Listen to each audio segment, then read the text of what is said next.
Bukas na magtatapat ang Creamline Cool Smashers against Galeri's Tower High Risers sa first game alas 4 ng hapon March 7, 2024.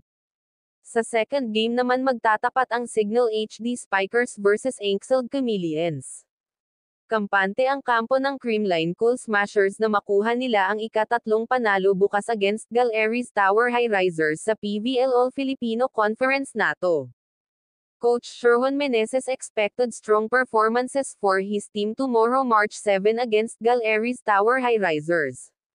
Dahil sa kanyang mga bigating starter na sina Tots Carlos, Gemma Galanza, Pangs Panaga, Alyssa Valdez, Michelle Gumabaw, Bea De Leon at sa kanilang setter na si Kyle Negrito.